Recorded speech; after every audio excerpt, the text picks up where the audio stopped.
8:50, vamos a ir inmediatamente a nuestro panel de conversación. Se nos atrasó un poquito por todo lo que está ocurriendo con el pronóstico del tiempo, pero nos ha parecido relevante informar. Los medios también tenemos que cumplir este rol de utilidad pública y de ir retratando las condiciones en las cuales han amanecido las ciudades de nuestro país que han sido más afectadas por este sistema frontal. Y vamos a seguir haciéndolo, pero por de pronto saludamos a nuestras panelistas. En primer lugar, a la psicóloga, expresidenta de Evópoli, y académica de la Universidad de San Sebastián, Luz Poblete. ¿Cómo estás, Luz? Buenos días, gracias por sumarte a esta conversación. Hola, Patricio, un gusto estar con ustedes. Yo también venía un poco atrasada justamente porque los destrozos que hay en las calles, especialmente con árboles y postes caídos, es realmente impresionante. A mí me tocó vivirlo en carne propia anoche, no dormí mucho, justamente porque estuvo bien peligroso lo que pasó, así que, pero aquí estamos ya conectadas y un gusto ahí, estoy viendo a la Javi, que está, me imagino que sigues por allá en Londres, así que son distintas las circunstancias. Oye, por lo menos las climáticas. Sí, y aprovecho tu atraso, Luz, para subrayar el llamado a empleadores y jefes, y a no engañarse. Por eso hemos tratado de informar. Sí, el problema no ha sido la lluvia, tanto no llovió, sino el viento que botó muchos árboles y postes y muchísimo. Cortes de luz y todo eso. Javier Arce, con una vestimenta florida propia de del verano londinense. Bienvenida, gracias por estar acá. Muchas gracias por la invitación y bueno, saludar también a Luz, que siempre nos toca como hacer duplas en distintos medios, así es que ya nos conocemos.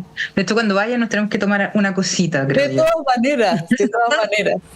En chileno sí. Una cosita mira, no quiere... Me gustaría agregar algo, Pato. ¿Sabes que hace 2 años, cuando yo llegué, más o menos como el 2022, como en marzo del 2022, hubo un episodio de viento similar al que tuvieron ustedes acá en Londres. Justamente estábamos como en el paso ya en la primavera, como en los inicios de la primavera, y hubo primero una nevazón, que fue muy extraño, y bajó mucho la temperatura, y el invierno acá es re helado, pero era ya como que estaba más tibio y se puso a nevar, y después, como 2 días después, hubo así como un viento súper huracanado a tal punto que suspendieron todo y nos recomendaron a todos no salir de las casas. De hecho, andaban basureros de estos, ¿cómo se llama? Estos tarros de basura verdes, estos grandes, como estos así como que están como para poner las bolsas y todo eso, estaban así volando por el aire y todo. Fue súper peligroso el tema del viento. Sí. Yo creo que el tema del cambio climático está heavy. O sea, yo creo que hay que ponerle harta atención a lo que está pasando, que no son fenómenos climáticos usuales los que estamos observando, y totalmente. Sobre todo la megasequía y todo eso. Totalmente. Comparto. Sí. Yo no sé si lo han comentado, Pato, perdón que nos demos este espacio, pero no, dale. Fue bien impresionante. En general, bueno, siempre estas como catástrofes naturales que nos pasan, siempre nos sorprende la naturaleza y especialmente en nuestro país, porque si no son nevazones, son aluviones, si no son aluviones, son las inundaciones, bueno, para qué decir, también los incendios, las cosas que ocurren en el verano, pero a mí una de las cosas que me llamó la atención anoche era el calor que había. Tuvimos que salir muchos a nuestras terrazas, ¿verdad?, a tratar de cuidar para que no se pusiera más peligroso, a guardar ciertas cosas para que no se volaran. Y era muy impresionante como el calor que había, como este cruce de masas calientes con masas muy frías, que son los que hacen que estos vientos también vayan a una velocidad impresionante. Sí. No, simplemente para terminar el punto, aparte de una cosa personal que no tiene ninguna importancia, pero luego voy a lo más colectivo. Como algunos saben o recuerdan, yo el año pasado tuve un accidente y me quebré la pierna bajo la lluvia justo antes del 11 de septiembre, ¿no? Entonces, lo que originalmente iban a ser días de colapso profesional terminaron siendo días en la cama de un hospital. Y bueno, y ahí tuve la ocasión de ver permanentemente medios de comunicación nacionales, internacionales, y de ver cómo estos fenómenos descontrolados de lluvias, muchas en muy poco tiempo, ocurrían al mismo tiempo en distintos lugares del mundo. O sea, era al mismo tiempo Brasil, las islas griegas, algunas ciudades costeras europeas, la India.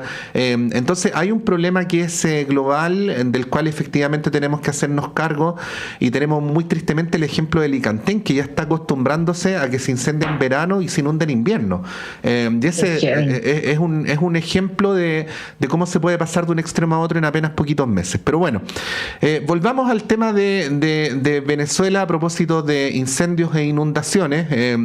Lo voy a plantear de la siguiente manera, pero si no están de acuerdo, lo hacemos como ustedes digan. Pero que es lo siguiente. En las primeras días y horas ha habido muy comprensiblemente, y la presión persiste, el punto respecto a la legitimidad de los resultados entregados, el conteo de los votos, las actas y así sucesivamente. Y ese es un tema que sigue su propio derrotero y sobre el cual sigue habiendo una presión importante sobre las autoridades venezolanas. Pero hay un problema que está instalado de facto, nos guste o no, que es que si no se le busca algún tipo de salida política a este tema, la situación en términos humanitarios, de derechos humanos o del propio enfrentamiento al interior de Venezuela puede ser bastante grave, ¿no? Por lo tanto, hay que analizar el tema en estas dos dimensiones, ¿no? Y se los quería plantear de esa manera para ver cómo lo ven, porque lo que ocurre en momentos de grandes crisis, aunque a algunos no les guste, la política funciona así, es que la salida a las grandes crisis o es muy violenta o es negociada, ¿no? Javiera. A ver, yo primero quisiera destacar el rol que ha jugado nuestro presidente de la República, Gabriel Boric. Creo que es importante decirlo. Él ha sido muy enfático y se ha puesto la camiseta, bueno, con el proceso. Un par de personas han estado en contra de eso porque, claro, la posición de Brasil y de Petro y de Manuel López Obrador ha sido bastante más cautelosa en ese sentido. Y bueno, y el año pasado igual se agarraron con Lula y todo, pero me parece que el proceso venezolano es de una connotación que por lo menos a mí me tiene bastante preocupada. Uh-huh. Y en ese sentido hay que destacar muchísimo lo que él hizo, las formas que ha tenido de salir. Me parece muy bien. Además, estoy muy expectante en la visita que va a haber de Lula ahora, que van a sacar una declaración conjunta respecto a la democracia, respecto de la defensa de la democracia. Vienen además un instituto muy importante, viene con él también, que están por la defensa de la libertad de expresión. Entonces también hay yo he estado conversando con esta comitiva que va a llegar a Chile ahora, y es bien interesante lo que se está forjando uh-huh. a través de este, no solamente el hecho del proceso venezolano, sino como una especie de conexión de red de protección de la democracia. Uh-huh. Ya, yo creo que tenemos mucha sintonía con la luz, creo que en esto no nos podemos perder. Ahora, respecto de lo que está ocurriendo en Venezuela, a mí, y a propósito que me banqué un poquito el cachito de la invitada anterior, del tema de las olas migratorias, yo entiendo la preocupación que hay del tema del resguardo de las fronteras, etcétera. Pero estamos hablando que las personas porque lo que ha hecho Maduro básicamente es incitar a una guerra civil y a la persecución desesperada de los opositores. Y en ese sentido nosotros no podemos hacernos los lesos de qué es lo que va a ocurrir con esas personas también, cuya vida está en riesgo. O sea, las personas no estamos hablando de María Corina Machado, no estamos hablando de ese nivel de personas, sino que estamos hablando de personas barriales que estuvieron de apoderadas de mesa recolectando todas las actas por las cuales pudimos ver y con la cual ayer Estados Unidos acaba de reconocer el triunfo de la candidatura opositora. Entonces, ojo ahí con el tema. Yo estoy muy al corriente, y el tema de la migración es un tema extremadamente complejo. O sea, acá también es una cuestión muy impresionante. Yo no sé cómo llega la gente a través del Canal de la Mancha, que atravesar esa cuestión es horrible. El año pasado nosotros venimos vomitando todo el camino. Son 2 horas en un ferry súper bien. O sea, yo no me imagino la gente que se va en unas pateras estas de plástico atravesándose estas cuestiones, yo me muero. Pero sí, o sea, es un tema de especial preocupación, y ver cómo nosotros también tenemos ese compromiso. O sea, nosotros ya sabemos que hemos sido un país como bastante apetecido en ese sentido por parte de la migración venezolana, pero también cómo prepararnos para esta cuestión, porque va a venir una ola migratoria uh-huh. de estas otras personas y probablemente se vaya a producir hechos violentos, y ahí está el problema. Uh-huh. El problema de cómo los organismos multilaterales también, y eso es lo que me da mucha pena, no son capaces de influir en esto. O sea, ya lo vemos con el tema de Gaza, que tampoco han podido influir mucho, la ONU, etcétera, entre todo lo que está ocurriendo allí, toda la masacre del pueblo palestino, pero en este caso también es una cuestión bien compleja de que no puede, la OEA no puede, la ONU no puede, ni siquiera la Unión Europea, que ha sido súper amarilla en esta cuestión, involucrarse en este proceso. O sea, estamos hablando de observaciones electorales. O sea, ¿cómo puede ser que Karina Oliva vaya de observadora electoral y tengamos que creerle a ella que todo funcionó súper bien? Y por último, y para darle el pase a la luz, yo creo que el tema de las izquierdas, de algunas izquierdas, por ejemplo Podemos, han dado lástima. Realmente con sus declaraciones a mí me parece el colmo, francamente. Obviamente están siendo financiados también y reciben platita de los petrodólares venezolanos, o sea, se nota mucho la defensa que han hecho, pero también un sector importante del Partido Comunista que eso a mí me genera ciertas dudas y ciertas complicaciones también respecto a eso. O sea, creo que nosotros no podemos soslayar que en esto por lo menos tiene que existir una opinión unificada, porque no puede ser que me guste un dictador de turno y otro no. Entonces, o nos ponemos de acuerdo todos y estamos a favor de la democracia, o no estamos. Eso. Bueno, las aristas que describe Javiera dan cuenta de que este es luz un asunto complejo per se, o sea, no se puede abordar sino desde sus distintas aristas y complejidades. ¿Cómo lo ves tú? Bueno, no puedo estar más de acuerdo, siempre nos pasa ahí con la Javiera, que en cosas que podemos estar muy, muy, muy distantes, quizás ideológicamente, fíjate que cuando llegamos a este punto no puedo estar más de acuerdo con todas además las aristas que se están viendo, porque uno, ¿cómo ordenamos este puzzle? Primero que estas elecciones eran, la oposición sabía que iba a ser algo simbólico, porque encontraba muy difícil, por lo que ellos viven allá, que uno ni siquiera se lo imagina, de que efectivamente ellos hubiesen aceptado una derrota. Por lo tanto, tenía que ser demasiado arrolladora y resguardar demasiado los votos, en este caso con los apoderados o testigos, como le llaman allá, en cada una de las mesas y tratar de obtener el máximo de actas posibles, porque sabían que si efectivamente, que fue lo que pasó, ellos rechazaban esta derrota o hacían este fraude electoral, poder tener las pruebas para poder hacer la presión interna, pero también una presión externa. Entonces ahí siempre me cabe la duda, y la Javiera lo mencionaba, y yo no quiero que pase a una como resignación, que siempre llaman a los observadores internacionales, todos muy prestigiosos, todos muy serios, todos muy rigurosos, y resulta que en realidad no pasa nada.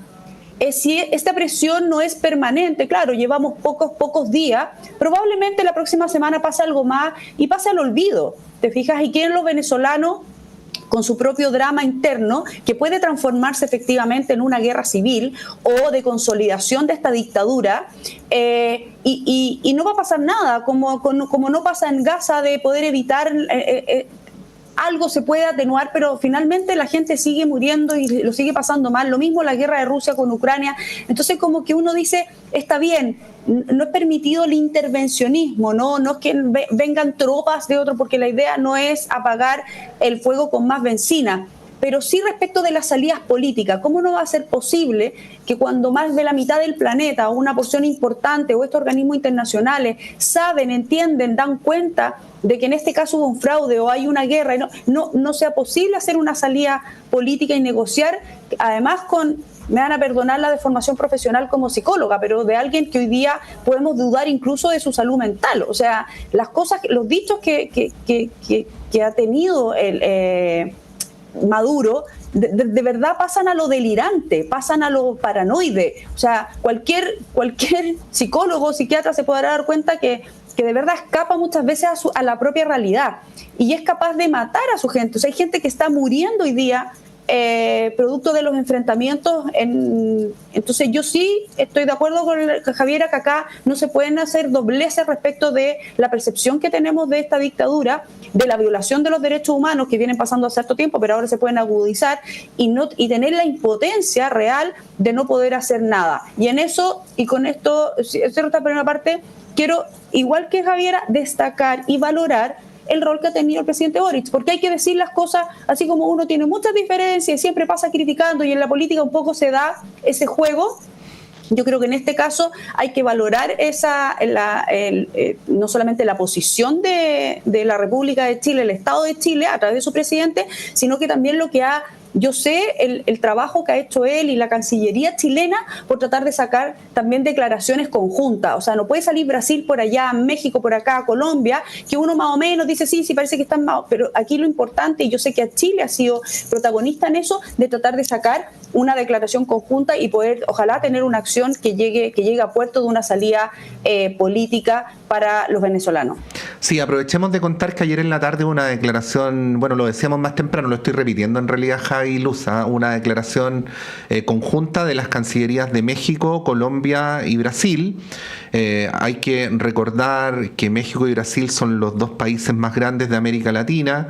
Además, Brasil pertenece a los BRICS, entonces hay un tema ahí a tener en consideración. Y por el otro lado, Colombia tiene 2.300 kilómetros de frontera común con Venezuela sin cordillera. O sea, no es como acá. Pero bueno, el dato relevante es que inmediatamente que se produjo esta declaración, el presidente Petro, a través de sus redes sociales, señaló que se había comunicado con el presidente Boric para invitarlo a que se sumara a esta coordinación. Y anoche, bueno, tanto el presidente de la República como el canciller Van Claveren dieron cuenta de que apoyaban los esfuerzos que se estaban haciendo en ese espacio. Javiera, evidentemente hay un asunto que nos atañe muy directamente como país, las acciones del presidente de la República, el tema de la migración, pero yendo propiamente a la situación venezolana, hay un statu quo, ¿no? Eso está claro. ¿Cuáles piensas tú que son los caminos posibles o las acciones posibles para que se salga sobre la base de la realpolitik, no de lo que nos gustaría, de este statu quo, sin que ello suponga, y aquí cito un poco las palabras del mismo Petro, un enfrentamiento fratricida, ¿no?, entre venezolanos? Por ahí el colega Daniel Sobato, que fue director de International ID antes de que estuviera Marcela Ríos ahora él propuso unas medidas. Yo creo, ahí él la publicó de hecho en su Twitter, ahí por si lo quieren mirar. Está súper interesante lo que Daniel propuso. Yo les recomiendo además seguirlo porque ha estado como muy, en varios procesos políticos latinoamericanos que hemos tenido elección y todo. Y ahí él planteaba una salida bastante razonable. O sea, yo creo que acá no es llegar y como ya vamos a sacar a Maduro y lo vamos a meter preso. Acá yo creo que lo que hay que partir primero son procesos de negociación con ciertos niveles de amnistía, lamentablemente, porque muchos de estos personajes están siendo perseguidos por la Interpol como criminales a nivel mundial. Entonces, hay que ver de qué manera a esta élite se le puede proteger por último para que puedan salir del poder de tal manera que se pueda empezar a rearticular la institucionalidad. Y acá yo voy a decir algo que va a ser bien impopular, pero todo lo que nosotros observamos de la debilidad democrática, de todo lo que ha pasado, casi la explosión democrática que ha ocurrido en Venezuela propiamente tal, eso también tiene un origen de los partidos que ahora están en la oposición, que lo que hicieron fue dividirse el poder durante más de 50 años. A través del punto fijismo, y es una oposición realmente, o sea, ellos lo que hicieron, los actores antiguos de estos partidos de ADEI, COPEI, etcétera. Yo soy experta en política venezolana, solamente estoy hablando como la señora que lee el diario, pero creo que eso va a marcar un hito de corrupción, de statu quo del sistema político, donde había dos partidos que se repartían básicamente el poder. Y eso va a generar... Y en un país muy rico que no repartía la torta. Muy rico, sí. Exacto. Sí. Y eso va a generar, y con un nivel de corrupción asqueroso, con castas completas dependientes del petróleo, o sea, y gracias a ese trabajo tan mal hecho de estos partidos, de esta institucionalidad, nace el chavismo. Entonces, no hay que olvidar eso. Entonces, claro, se genera una fisura y ahí Chávez aprovecha este espacio y llega y entran. Y lo que haya ocurrido ya después es una pérdida de la democracia. O sea, acá los eufemismos para mí son muy complejos, estos temas de las debilidades institucionales. Yo creo que acá se perdió la democracia, o sea, acá no hay democracia en ese país. Entonces, acá nosotros yo creo que hay que hacer un proceso de negociación fuerte donde además se les prometa a estas personas que no se les va a encarcelar. Eso es como lo primero. Y empezar a generar ciertos niveles de normalización institucional. O sea, acá nosotros estamos hablando que tenemos un éxodo de casi 8 millones de personas. O sea, es un éxodo tremendo. O sea, es una cuestión, una crisis humanitaria espantosa. Entonces lo que hay que hacer es como tratar de asegurar ciertos niveles mínimos de convivencia y de normalización institucional, de tal manera que la economía empiece a generar cierta estabilidad para que las personas puedan empezar a volver y puedan empezar a participar en las elecciones libres. Pero esto requiere de que todas las fuerzas políticas negocian. Y acá eso es lo que veo difícil, porque si Maduro y su élite gobernante está con esta incapacidad de invitar a los otros a gobernar y con solamente lo que quiere es pasarles encima a costa de cualquier cosa, esto no puede generar un derramamiento de sangre, y ahí está el problema. Y lo que sí a mí me da mucha pena y ojalá sería interesante que los organismos multilaterales pudieran acompañar esto, y en eso yo también me gustó mucho porque vi una entrevista de Sergio Vittar el fin de semana en CNN, donde Vittar decía, y que me parece súper interesante, de cómo nosotros también, por ejemplo, desde Chile podemos apoyar con el proceso transicional. Nuestro proceso transicional, por supuesto, tiene un montón de errores, pasaron cosas terribles, que yo hubiese hecho otras cosas de otra manera distinta, pero yo era muy, muy chica cuando esto empezó a ocurrir, pero creo que es importante conocer la experiencia de estos actores también, porque ellos pudieron generar esta normalización institucional, y cuando uno habla con ellos, no sé, con Marcelo Schilling, con varios más, con Insulza, etcétera, que a mí me tocó levantar mucha información por mi tesis de doctorado, fui capaz de entender ya a mi edad cómo esto ocurrió y cómo lo hicieron ellos. Y creo que estas ricas experiencias pueden servir de intercambio con este grupo de personas que está intentando avanzar y que no se repitan los errores del pasado de corrupción, etcétera. Ya, Javiera, transición pactada, eso es. Exacto. Acá. Por supuesto, es que no hay otra salida. Lo que pasa, Javi, es que tú dices por supuesto, y yo obviamente te sigo, pero no todo el mundo estaría de acuerdo con ello, en especial quienes se van acercando a los extremos, ¿no? Por eso hago el punto, ¿no? Ahí le doy la palabra a Luz y volvemos. Sí. Efectivamente, no existe otra salida para el nivel en el que hoy día se encuentra destruida la democracia dentro de Venezuela, que no ofrecer algo a cambio y tener una negociación. Yo lo que entiendo, tú sabes que pertenecemos como partido a la Red Liberal de América Latina, y eso incluye al Partido 20 Venezuela, que es uno de los partidos más importantes hoy día de la oposición.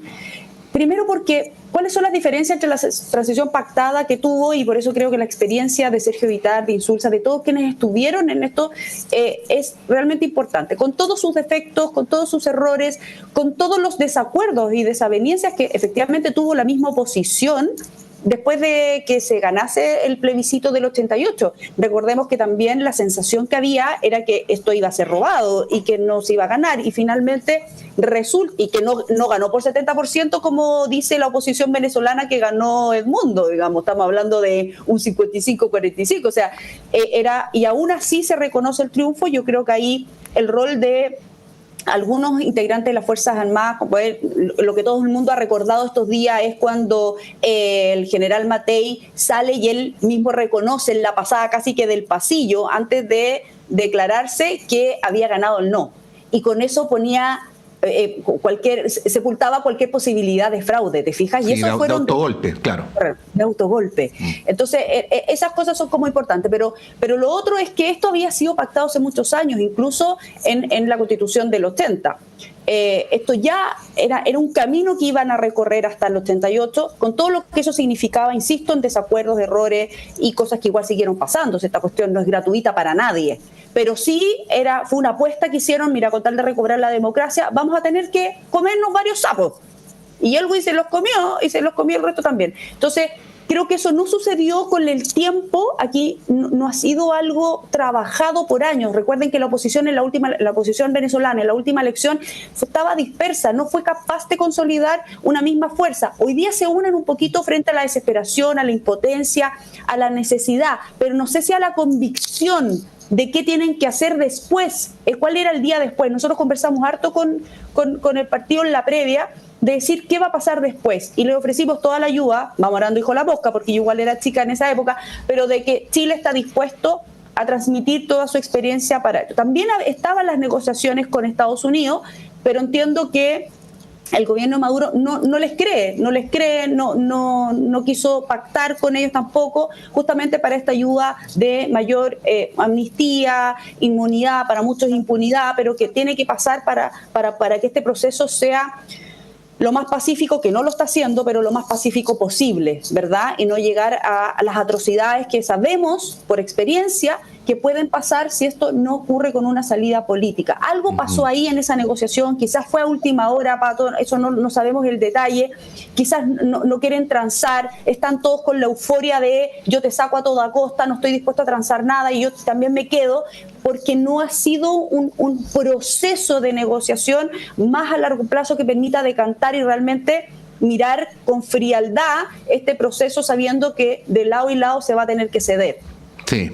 Bueno, sí, ahí agregar una cosita. Sí, es que dice la Luz que es súper bueno, pero acá también, ojo, que la oposición, o sea, la coalición de gobierno en ese sentido y los partidos más, los civiles que apoyaban a Pinochet, y aquí destaco como Sergio Nofre Jarpa, generaron como una oposición mucho más, una posición más dialogante en ese sentido, y empezaron procesos de negociación con la oposición en los 80, o sea, como después del 86 más o menos, ya empiezan los procesos de negociación, incluso para el cambio constitucional, para eliminar esta proscripción que existía en los partidos marxistas, etcétera. Entonces, yo creo que acá lo que falta también es ver si el chavismo propiamente tal tiene una capacidad como de abrirse o de generar disidencia para poder empezar a trabajar con esa disidencia y romper el corazón del régimen. Mientras eso tampoco no ocurra, está con.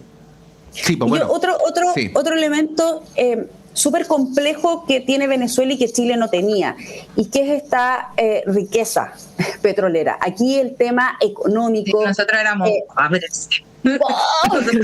Literalmente pobres.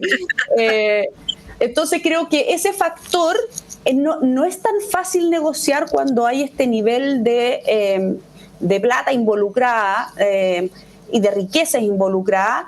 Y le voy a sumar otro factor que todo el mundo también lo sabe, a propósito también de una parte del oficialismo, que es el narcotráfico.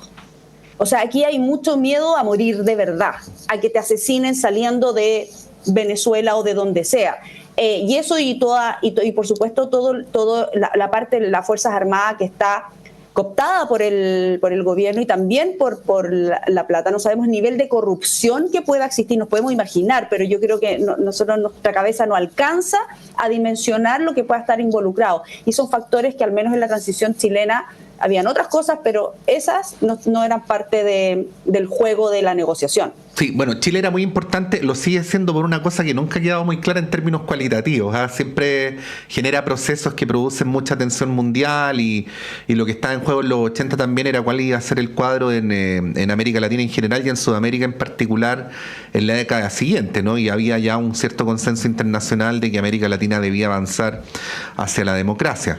En el caso de Venezuela, por muy urgentes y trascendentes que sean los elementos de la coyuntura, evidentemente la razón por la cual Venezuela es mucho más importante que otros países son sus reservas de petróleo, ¿no? Y ese es un factor extraordinariamente relevante. Ahora, Javi Luz, está el tema de la migración, ¿no? Que también es un tema súper relevante y que a veces yo he expresado aquí con ustedes y con otros panelistas mi crítica de que se aborda de una manera muy facilista, al menos en dos sentidos. Primero, que no es en blanco y negro, y segundo, que el tema de la migración no es como uno quisiera que fuera, sino como es, ¿no? Y por lo tanto hay que hacerse cargo de ello en todas las perspectivas que implica. ¿Cómo ven ustedes este cuadro en un contexto general que creo que tú lo dijiste, Javi, de deterioro de los espacios latinoamericanos de integración, ¿no? Y en donde este es un problema muy importante, al menos para países como Colombia, Brasil, Perú, Argentina y Chile, pero también otros, ¿no? Y México, son los que se bancan el viaje a Estados Unidos, sí, es una cuestión terrible. Mira, los datos de la ONU son los siguientes, como lo he dado algunas veces, ya me los memoricé. Datos actualizados a abril de este año. Hay una oficina especial para la migración en Venezuela de la ONU, de ONU Migraciones. 7,7, según los cálculos de la ONU, venezolanos que viven en estos momentos fuera de su país, de los cuales 6,5 viven en América Latina. Y de esos 6,5, la gran mayoría, por razones más que comprensibles, viven en Colombia, que son como 2,3 millones, y de ahí en términos decrecientes en Brasil, Perú, Chile y Argentina, ¿no? Pero eso no quiere decir que no haya otros países que también tengan una cantidad importante de migración venezolana. Entonces, uno debería decir por sentido común, pero a veces el sentido común contrasta con la realidad, que este es un tema que debería ser abordado. Disculpe que sea naif lo que voy a decir, decir, pero como debería ser abordado con Venezuela, idealmente, pero adicionalmente, al menos en coordinación con Colombia, Brasil, Perú y Argentina. Pero las condiciones políticas de la región están complejas para lo que estoy diciendo. Bueno, Javi, ¿cómo lo ves? Mira, hay un podcast, perdón que lo recomiende, pero lo venía escuchando de Daniel Matamala, que estuvo mi colega Neida Colmenares. La pueden seguir también en Twitter. La Neida bueno, la doctora Colmenares en realidad es académica de la Universidad Central, es venezolana, está trabajando ya acá mucho tiempo, lleva en Chile, perdón, y bueno, ha hecho análisis súper interesantes, así que síganla en Twitter. Y la Neida decía una cuestión que para mí era bien interesante respecto del tema de por qué a Maduro le conviene la migración, porque finalmente se quedan sus apoyos duros internamente. Entonces se están yendo toda su oposición. Y ahí es donde tenemos que poner ciertos niveles de restricciones. Ahora yo, después de ver la declaración de Milei, que bueno, todos sabemos cómo es Milei, y todo, agradeciéndole a Lula que le haya dado refugio a los diplomáticos argentinos que lo estaban sacando rápidamente, me parece que deja esto en una posición súper distinta a la que teníamos incluso hace una semana atrás. Respecto de eso, yo creo que en este caso el tema de los embates de la migración venezolana lo están sufriendo todos los países, y aquí hay que generar ciertos dispositivos. Yo no sé, UNASUR ya no existe, pero o está súper debilitado en verdad. Todo va a depender de Lula si es que asume un liderazgo para poder enfrentar esta crisis. O sea, yo creo que el más importante en este puzzle es el presidente Lula. Yo le tengo mucha fe a Lula.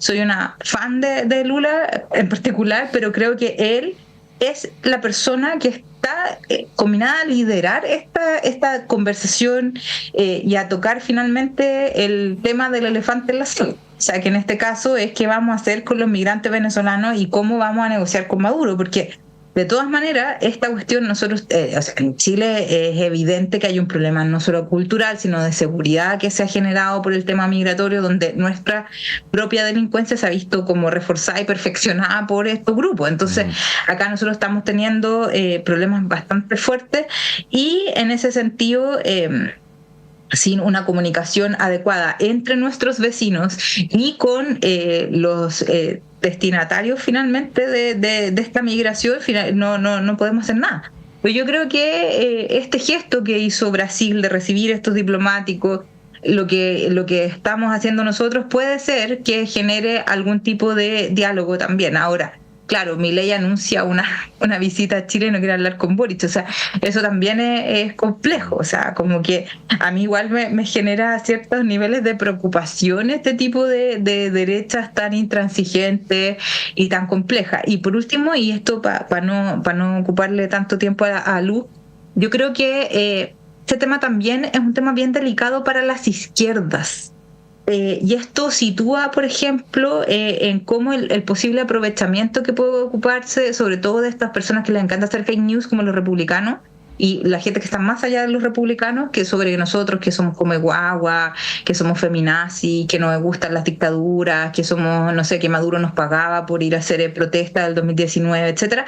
Esto va derrumbando ciertos mitos sobre la izquierda. Y yo creo que yo me identifico mucho con el socialismo democrático, de hecho, vengo de esa corriente política, pero creo que es súper importante también cómo esto puede venir a reforzar muy fuertemente también estas posiciones también frente a una extrema derecha que está acostumbrada a mentir y a decir cosas para desacreditar a las izquierdas o las centros izquierdas respecto a eso. Y ahí estamos, o sea, todo esto está pasando con un escenario en que tenemos elecciones en Estados Unidos. Y Trump está disparando con todo también hacia las izquierdas. Entonces es súper complejo, no sé si me explico. O sea, es una cuestión que están pasando demasiadas cosas juntas y como es todo muy abrumante.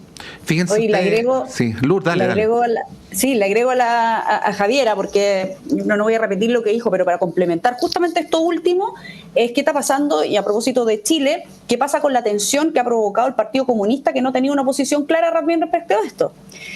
sin recordar su propia historia dentro de Chile y la posibilidad que le dio la izquierda democrática de este país a reincorporarse al sistema democrático, para que demostrara que todas esas fantasías antidemocráticas de un partido comunista que quería otra cosa para Chile y la revolución y lo que sea que su alma revolucionaria haya tenido en los años 70 y que un poco provocó, con esta oleada era la oportunidad de decir con mucha fuerza que su defensa de la democracia es irrestricta porque ellos no tuvieron ese espacio y esta democracia chilena se los dio a propósito de la nueva mayoría y el rol también hoy día importante que tiene dentro del gobierno de Gabriel Boric. Y creo que ahí esa tensión que está adentro, dirán todos que se ha usado tanto, ¿no? Estas dos almas dentro del Partido Comunista, por su propia historia, es realmente si tienen o no convicción democrática y la tensión que le genera al gobierno del presidente Boric de tenerlos o no dentro de su gobierno y como parte de la coalición en las elecciones que vienen, porque no ha sido clara su posición frente a lo que está pasando en Venezuela y creo que en eso sí la izquierda latinoamericana, a propósito de los liderazgos que hemos nombrado hoy día, ¿no? Brasil, México, Colombia y Chile, han sido súper claros en qué es lo que defienden y qué es lo que no, qué es lo que se acepta y qué es lo que no, venga de donde venga, que es un poco lo que también siempre los que somos más moderados y los que somos liberales defendemos con fuerza, los derechos humanos, vengan de donde venga, se tienen que condenar a toda costa, las dictaduras a toda costa, donde estén ocurriendo, sean de derecha o de izquierda, acá se deben condenar porque justamente lo que estamos viendo es el peligro final que tiene, que es la violación de los derechos humanos de los mismos ciudadanos. Y eso es lo más terrible de todo esto, de perder la libertad. No solo perderla porque te amordacen, que ya es terrible no tener libertad dentro de tu país, sino que además tengas el peligro de no sobrevivir a eso. Sí. Bueno, se nos acaba el tiempo y sé que es una maldad que yo le pida a Javi y a Luz que me aborden un tema complejo en un minuto, ¿no? Pero permítanme una maldad de día viernes. Reforma de pensiones, la propuesta del gobierno. Más temprano entrevistábamos a la subsecretaria Cardoch, que obviamente llevando a cabo la narrativa del Ejecutivo hablaba de que ella pensaba que sí, que se iban a destrabar las conversaciones, en fin. Pero luego, cuando le preguntamos, bueno, entonces usted, subsecretaria, da por sentado que ahora sí se va a votar en la comisión y que se va a votar en sala. Bueno, contestó textual, en este tema el gobierno no da nada por sentado. Bueno, ¿cómo ven el tema, Javi?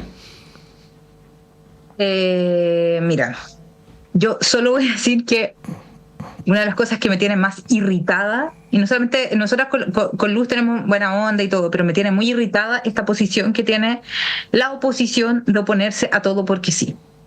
Y lo peor de todo es que han hecho un pésimo trabajo entre ellos, o sea, de hecho fueron muy mal inscritos ahora a las elecciones locales, y solamente se oponen porque sí, con muy pocos argumentos, y hay una pereza intelectual impresionante y política en ese sector también. Yo digo que en general todo el sistema político, el sistema de partidos está hecho pedazos en Chile. Y hay una falta como de diálogo programático, porque en realidad es pura chimuchina horrorosa la que nosotros vemos en estos debates que a la gente no le importa nada, y de nuevo esto con Tata y cristaliza que la clase política está en otra versus la gente que está en otra, o sea, y esto hay que decírselo 100 veces, o sea, nadie está hablando de programa en esta elección, todo era como no, que no sé qué, al final después más encima este concejal que le fue a pegar al secretario general de Renovación Nacional, o sea, ya así tremendo, o sea, ya es una vergüenza. Entonces, claro, no se puede dar nada por sentado porque porque les da lo mismo, y está súper comprobado que la única forma que suban las pensiones es con algunos niveles de reparto, pero acá empieza la negación completa respecto de las temáticas, que no, que la gente, mi plata no. Oye, el sistema de pensión de AFP es un desastre. Funcionó pésimo, entonces tenemos que hacer algo, pero el tema es que no hay una voluntad política para darle al gobierno aunque sea un triunfo pequeño en algo, y es una pequeñez, en realidad esto tiene que ver con formas, no tiene que ver con fondo, y eso es lo que está ocurriendo en este momento, y yo lamento informar, o sea, yo creo que lo que viene ahora es que esto no se va a votar hasta después de las elecciones municipales. Y vamos a estar en un loop de dime y direte. El resumen es que sea lo que sea el gobierno, igual no se vota. No se vota, no va a haber nada. ¿Luz?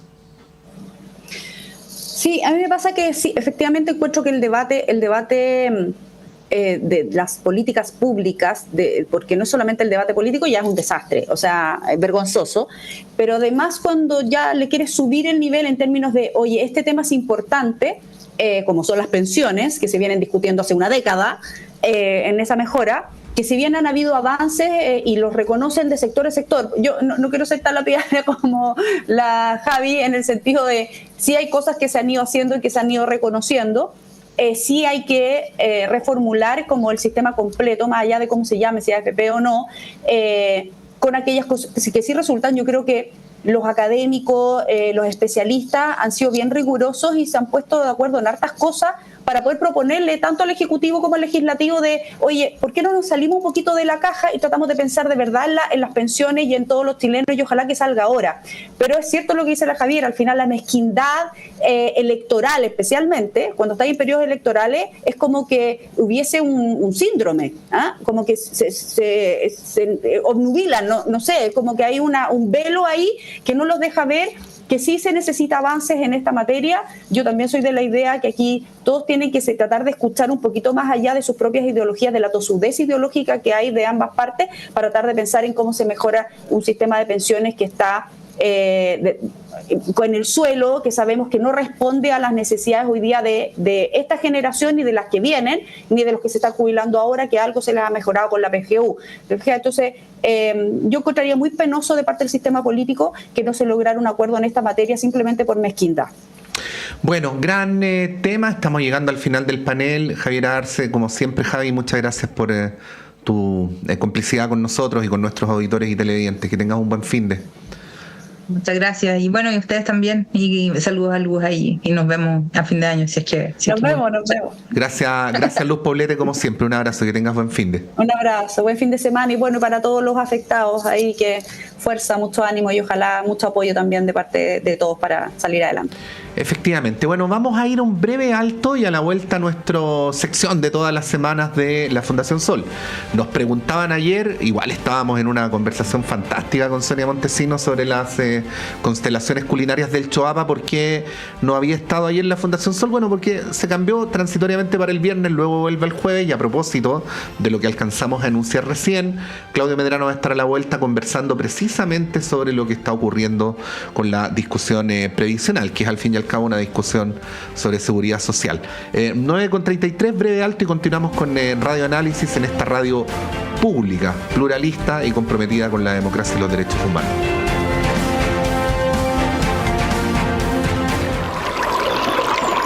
Aguas Trayén o Cascada en Mapudungún es la mejor agua purificada con tecnología de última generación. Para más información, visite su página web www.cascada.cl.